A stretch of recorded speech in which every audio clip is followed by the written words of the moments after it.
Hi students, welcome back. In today's special lesson, I'll be teaching you how to draw a line graph. In order to draw a proper line graph, you will need the following instruments. First, your pencil. It has to be sharp. Second, a ruler, preferably transparent. And third, eraser. So, to begin drawing a line graph, you would need to first have a full set of data. In our case, we have already collected data from the water body in Jurong Lake Park, and we have charted it down nicely in a table format. So we look at the time of the day. It is from 7 a.m. to 7 p.m. as well as the pH levels, which we are intending to plot. Now, the first thing you need to do when drawing a graph is to decide on what are the x-axis and y-axis. The x-axis refers to this horizontal line over here. This horizontal line over here. And your y-axis will be the vertical line.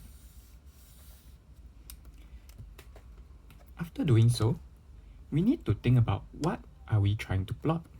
In this case, we want to plot a suitable graph to present the pH levels of the water body in Jurong Lake Park throughout the day. So we always begin with the title. What kind of title can we have in this case?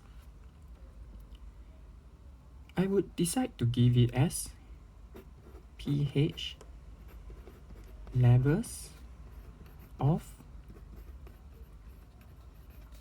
Jurong Lake Park between 7 a.m. to 7 p.m. Okay, can you see it clearly? After looking at the title, we will decide what are the values to plot on our x-axis. Usually, when we have an indicator called time, we will plot the time on the x-axis. So for now, if we were to put the time on our x-axis, we need to look at the range of values we have to plot. What do I mean by range? From the first value to the last value, which is 7 a.m. to 7 p.m. And then next, we have to look at the number of points in which we need to plot. In our case, there are 1, 2, 3, 4, 5, 6, 7. So let us count our graph paper. If we have to plot 7 values, how should we scale our values out? Let's see, 1, 2, 3, 4, 5, 6, 7. Perfect. So if we were to plot our graph, we start from the first value, 700. Okay, 700. And then our second value will be 900, 110, 1300, 1500, 1700, and 1900. Do you see that now all my 7 values are well spread out across the x-axis? This means that I have chosen a best fit scale. The next thing we need to take note of is our values must be consistently spaced apart. In other words, if I were to look at the graph paper, from the first value to the second value, I take up 1 box, 2 box, 3 box, 4 box, 5 box. And from the second, which is 0900 to 1100, I take up 1, 2, 3, 4, 5. 5 small boxes as well. So the values are equally spaced apart. In other words, I am using consistent scaling for my x-axis. So having done so, I will use my ruler. I will place it on the x-axis.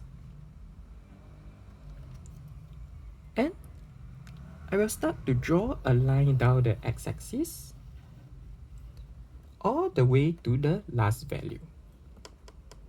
In this case, I need to extend my x-axis a little bit, say about 2.5 blocks. And then I draw a little arrow right at the end. Then I will label it time of day. Next, I would need to include the units. And for us, it will be hours. Now it may appear a little bit unclear on your screen. So, for clarity's sake, I will use a blue pen. However, when you are plotting your graph, you need to use a very sharp pencil.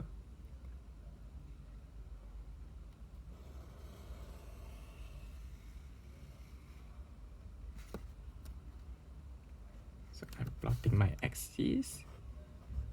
7, 9,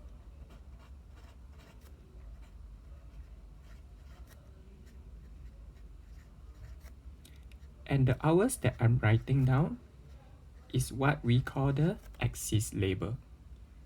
After including the axis label, remember you need to add these little bars on your axis to help guide you later on as you are drawing the graph. So in this case, we may want to extend our x-axis a little bit more to the end, about 3 boxes.